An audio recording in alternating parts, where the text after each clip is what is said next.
Asisten pelatih timnas Indonesia Alec Pastur beberkan pembagian kerja tim pelatih skuad Garuda di bawah asuhan Patrick Kluivert. Ya, secara khusus Denny Lanzat bakal menganalisis kekuatan lawan di babak kualifikasi Piala Dunia 2026. Sementara Alec Pastur bekerja untuk memantau timnas Indonesia dan para pemain yang saat ini tampil di luar negeri. Tak hanya itu, Alec Pastur juga mengumpulkan banyak nama yang sempat dipantau di ajang Liga 1 agar tersedia sepenuhnya pada tanggal 20 Maret 2025 mendatang. Alec Pastur juga mengaku bahwa Patrick Kluivert merekrut banyak nama yang secara khusus membantu kinerjanya di timnas Indonesia. Ada pos untuk pelatih performa atau pelatih fisik, pelatih kiper, dan analis video yang datang langsung dari Belanda. Alec Pastur buka-bukaan soal pengalaman uniknya selama di tanah air. Alec Pastur mengakuinya dalam senior Mid Open Vizier di Spotify yang dipandu bersama Bruno Robing berjudul Pengalaman 48 Jam Pertama di Indonesia. Alec Pastur menceritakan pengalaman perdananya menginjakan kaki di Indonesia untuk memantau pertandingan-pertandingan di Liga 1 bulan lalu. Suara adzan memancing keingintahuan sang pembawa acara. Alec Pastur menerangkan hal tersebut dengan baik. Alec Pastur menjelaskan bahwa suara adzan tersebut tidak mengherankan, mengingat Indonesia adalah salah satu negara yang mayoritas penduduknya beragama Islam. Dirinya pun menceritakan pengalamannya sesaat usai tiba di Indonesia, termasuk dikawal polisi untuk mengurai kemacetan di Jakarta dan komitmen besar negara tempat ia bekerja untuk mendukungnya mencapai misi membawa timnas Indonesia berprestasi. Pertahanan Australia semakin terkikis jelang lawan timnas Indonesia usai bek muda potensial Hayden Matthews dipastikan absen akibat cedera panjang. Situasi berat ini dikonfirmasi oleh pihak Portsmouth, klub yang sedang dibela bek 20 tahun itu. Cedera pergelangan kaki jadi penyebab Matthews bakal menepis sampai akhir musim. Ya, Matthews jadi bek Australia ketiga yang cedera jelang dua lawan timnas Indonesia pada 20 Maret mendatang. Sebelumnya, dua bek andalan The Socceroos juga mengalami masalah serius pada fisik masing-masing. Harry Souther mengalami cedera serius pada otot Achilles, lalu Alessandro Cirsati mengalami cedera serius pada bagian ACL. Petaka itu terjadi ketika bek 21 tahun tersebut sedang latihan bersama klub Italia Parma. Selain pertahanan yang semakin terkikis, cederanya Matthews menambah panjang daftar pemain cedera di timnas Australia. Ada total 7 nama yang bermasalah pada kondisi fisik saat ini.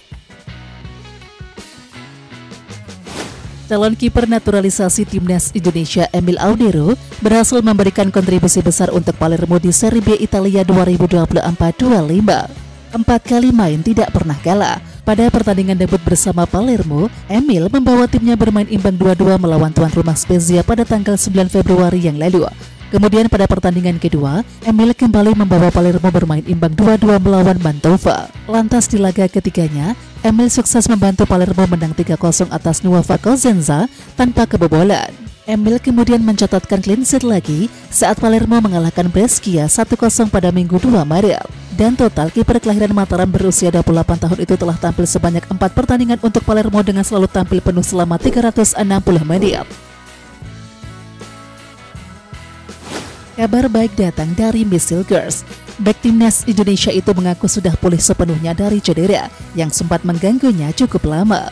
Ya, dengan begitu Miss Hilgers siap untuk membela timnas Indonesia. Diketahui skuad Garuda akan berlaga kembali pada bulan ini. Akhirnya saya merasa bugar lagi setelah sekian lama.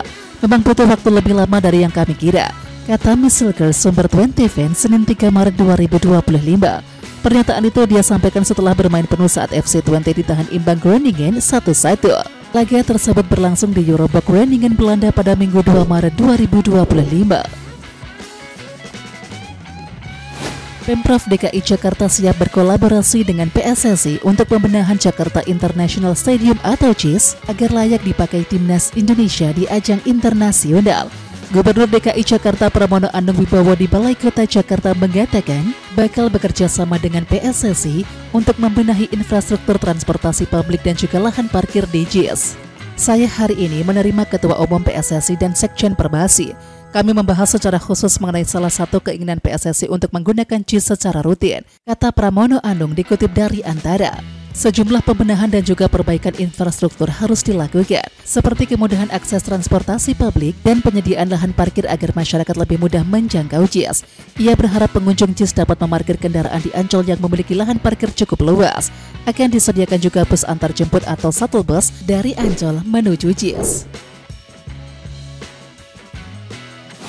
Jordi Cruyff dan juga Gerald van der Berg jadi sosok baru yang akan bertugas di Indonesia. Mantan Direktur Teknik PSSI sekaligus pelatih PSS Sleman Peter Huistra ikut memberikan komentar. Menurutnya, Jordi bisa menjadi sosok penting dan juga banyak memberikan masukan di PSSI.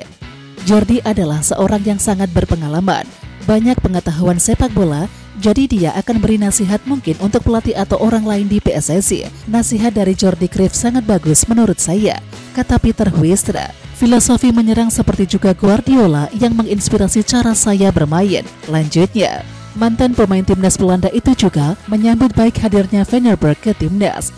Menurutnya ini juga jadi salah satu komitmen bahwa sepak bola Indonesia berusaha untuk jadi lebih baik. Legenda timnas Spanyol dan juga Barcelona Carles Puyol mengaku jatuh cinta kepada Indonesia.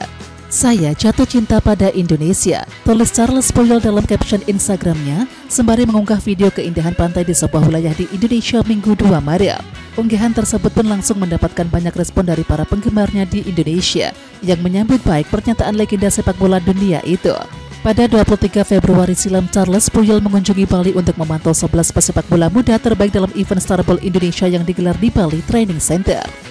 Ia juga berharap bahwa dengan semakin banyaknya talenta muda yang mendapatkan kesempatan berkembang, Indonesia bisa lebih bersaing di tingkat internasional dan mencetak pemain yang bisa berkarir di liga-liga besar dunia. 3 pekan jelang pertandingan Indonesia versus Bahrain, PSSI melalui Instagram Timnas Indonesia merilis daftar harga tiket. Tarif yang dipasang mulai dari Rp300.000 hingga Rp1,75 juta. Tiket dengan harga Rp300.000 adalah tribun atas untuk semua posisi, sedangkan tribun bawah di belakang gawang untuk sisi utara dan juga selatan dibanderol dengan Rp600.000. Kemudian, tribun bawah sisi timur PSSI memasang harga Rp1,25 juta. Begitupun dengan tribun bawah sisi barat juga dihargai dengan Rp1,25 juta. Lalu tribun VIP barat dan juga timur dihargai dengan Rp1,75 juta. Penjualan tiket Indonesia versus Bahrain akan dimulai pada Selasa 4 Maret dan pembelian tiket dapat dilakukan melalui Livin Mandiri. Elkan Bagot memiliki statistik lumayan mentereng bersama Blackpool menjelang laga Australia versus Timnas Indonesia. Musim ini Elkan Bagot 12 kali membela Blackpool. Dari total 831 menit yang dia jalani, pemain 22 tahun tersebut mempersembahkan 3 kemenangan dan juga 6 kali imbang. Laman resmi Blackpool menunjukkan Bagot telah melakukan 120 clearance. Yang menarik, persentase tackle pemain yang dipinjamkan Ipswich Town ini mencapai 89%. Namun ada rumor Bagot tak bisa bergabung dengan Indonesia saat melawan Australia dan juga Bahrain. Pasalnya Blackpool FC akan bertanding selama periode internasional dan disebutkan Bagot ingin fokus bersama klubnya. Hanya saja informasi ini belum valid. Soal Bagot akan dipanggil atau tidak ke Timnas Indonesia tergantung Clifford yang nantinya akan dirilis resmi oleh PSSI. Dikabarkan media Malaysia News Straits Times, Manchester United memang dijadwalkan akan melakukan serangkaian laga uji coba di Asia. Selain ke Malaysia, klub berjuluk The Red Devils itu juga diisukan bakal ke Hong Kong, dan Sintayong pun dikabarkan akan melatih tim ASEAN All-Star. Peluang terwujudnya rumor itu tentu saja terbuka lebar. Pasalnya Sintayong kini tengah dalam kondisi menganggur. Dia belum menangani tim manapun lagi usai dipecat oleh PSSI sebagai pelatih Timnas Indonesia pada Januari 2025 yang lalu. Ya, tentunya menarik untuk menantikan kiprah ASEAN All-Star jika benar ditangani oleh Sintayong. Siapa sajakah pemain yang akan dipanggilnya untuk masuk skuad ASEAN All-Star? Ya, nama sejumlah pemain Timnas Indonesia pun berpeluang untuk masuk. Ada beberapa pemain Timnas Indonesia yang memungkinkan bakal mewakili tim ASEAN All-Star saat uji coba kontra Manchester United di Malaysia. Paling memungkinkan adalah 4 wakil Timnas Indonesia yang saat ini berkarir di Liga Thailand. Pasalnya Liga Thailand musim 24-25 telah berakhir pada tanggal 27 April 2025 mendatang. Keempat nama yang dimaksud adalah Michel Hamzah, Ronaldo Kuate, Asnawi Mangkualam dan juga Pratama Arhan. Setali 3 uang dengan Thailand, Dua wakil timnas Indonesia di Liga Malaysia bisa juga tampil pada laga uji coba lawan Manchester United itu. Pasalnya, Liga Malaysia musim 24-25 telah berakhir per 20 April 2025. Dua perwakilan yang dimaksud adalah Yordi Ahmad dan juga Sadil Ramdhani. Tim pelatih sudah dinantikan tugas berat untuk mempersiapkan fisik pemain timnas Indonesia sebelum jumpa Australia dan juga Bahrain di kualifikasi Piala Dunia 2026 mendatang. Quentin Chakoba direkrut khusus untuk mempersiapkan fisik pemain timnas Indonesia agar tetap prima di bawah asuhan Patrick Kluivert. Ex-pemain timnas Curaçao tersebut sudah mempersiapkan dua protokol untuk menjaga kondisi pemain timnas Indonesia. Protokol pertama adalah jet lag dan kedua adalah protokol Ramadan. Protokol jet lag disusun untuk memastikan fisik para pemain timnas Indonesia yang terbang jauh dari Eropa dan juga Amerika menuju Sydney bisa terjaga dengan baik. Berhubung dua pertandingan timnas Indonesia di bulan Maret jatuh bertepatan dengan bulan Ramadan, para pemain yang beragama Islam diberikan sistem latihan yang bisa mengakomodasi kebutuhan ibadah seorang muslim selama bulan puasa. Pemain naturalisasi Greg Nwokolo mengonfirmasi bahwa dirinya dipanggil ke timnas Indonesia. Ia pun merasa bangga akhirnya dapat membela timnas Indonesia lagi. Pernyataan tersebut disampaikan oleh Greg Nwokolo dalam akun Instagram pribadinya. Ya, Greg Nwokolo terlihat sangat gagah menggunakan jersey dan juga aparel lokal Erspo. Ditambah lagi, ia menggunakan jersey lengan panjang yang terkesan sangat istimewa. Pemain yang berusia 39 tahun tersebut tampaknya bercanda bahwa akan dipanggil ke timnas Indonesia. Pasalnya Greg Nwokolo sudah lama tidak bermain sepak bola. Terakhir kali pemain asal Nigeria itu membela Arema FC yang bertanding di Liga 1 2023-24. Itu pun Greg Nwokolo hanya bermain selama 88 menit dalam 10 pertandingan.